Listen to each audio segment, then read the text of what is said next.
So hawak ko na ngayon dito ang isa sa pinaka magandang sapatos ko sa aking rotation. So masasabi kong pinakamaganda kasi nakita ko na siya or nasubukan ko na siya kahapon.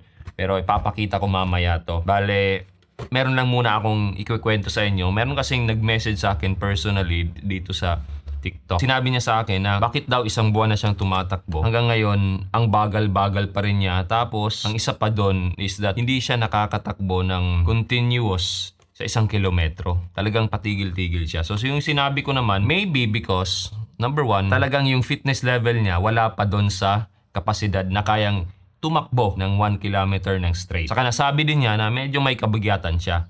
So nasabi ko rin yan sa isang video ko na ang pagtakbo hindi naman talaga pinaka-factor pagdating sa pagpayat natin, kundi yung nutrition. Yung pagpayat, kung gusto mo talaga, meron akong video na ginawa doon, more on real whole food ka mag-focus. Huwag doon sa processed food na mataas sa carbohydrate, sugar, mga processed na fats. So mas mainam na real whole food, yung karne, isda, itlog, mga gulay na hindi rin ganoon kataas sa carbohydrates. Nutrition talaga yung pinaka-factor kung gusto mong at least man lang bumaba yung timbang mo. Now, another thing is that progress is not linear. Saka hindi mo makukumpara yung sarili mo sa ibang tao. Pag sinabi kong progress is not linear, yun yung naipakita ko sa isang video ko na minsan, yung 8 minutes ko or 9 minutes na per kilometer ko na takbo, bumaba siya to 8.5 minutes.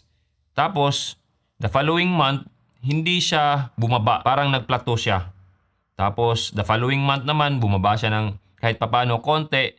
Tapos, the next month, the next week, nag-steady na naman. So, hindi siya parang, kung progress is linear, hindi siya straight na ganyan lang yung progress mo. Maring mag-steady ka muna sa baba, tapos iilang weeks, tataas siya ng konti, iilang weeks, bababa na naman, or pwedeng bumaba ng kahit o konti, tapos tataas na naman. So yun yung tinatawag nating progress is not linear. Tapos di mo rin makukumpara yung sarili mo kasi may mga tao talaga na kung makikita mo, ang bilis ng progress nila. Bakit? Yung history ng mga taong yan, maybe, naging atleta sila. For example, kahapon meron akong babaeng nakita, nag-training, tapos naka 22 minutes na siya sa kanyang 5K. Ganun kabilis.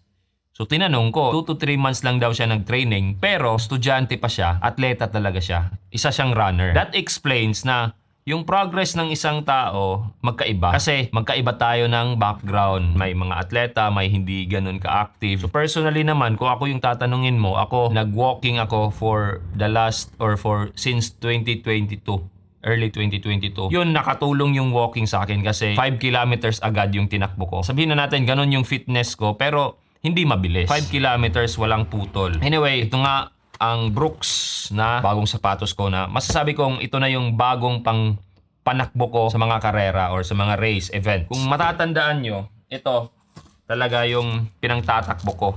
Ito ay 1,500 pesos lang. Ito yung X-Step Shaking na sinasabi kong marerekomenda ko kung gusto mong bumili ng mumurahing sapatos na magaan tapos maganda din panakbo kasi responsive siya. Meron siyang bounce, meron siyang energy return. Pero yun nga lang, napansin ko nga pala sa Shopee at saka sa Lazada, discontinued na to. Sayang kasi gustong gusto ko tong sapatos na to. Hindi lang pang takbo kundi pang lakad rin. Maikukumpara ko kasi itong bagong Brooks ko dito. Pareho silang magaan. Ito, nung dumating is around 225 grams. Ito, mas magaan pa.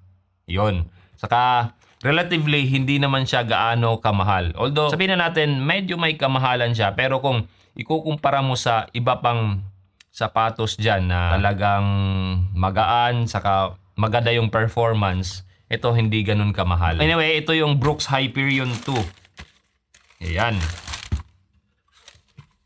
So, yun.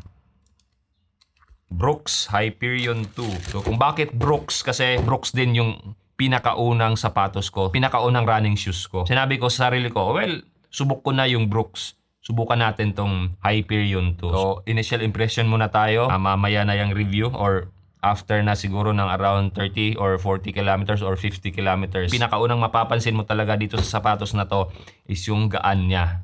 So, yun nga, yung sinabi ko, itong pang-racing ko na sapatos na mumurahin ng X-Step. Naka 23 minutes ako sa aking 5K, tapos naka 54 minutes ako sa aking 10K dito. Well, ito mas magaan pa siya. Overall, mas maganda yung quality nito kasi nga medyo may kamahalan na rin siya. 220 grams lang sa size 11. Yung technology niya sa midsole is DNA Flash version 2, nitrogen injected. Mapapansin mo rin dito na may konting bounce. May energy return siya.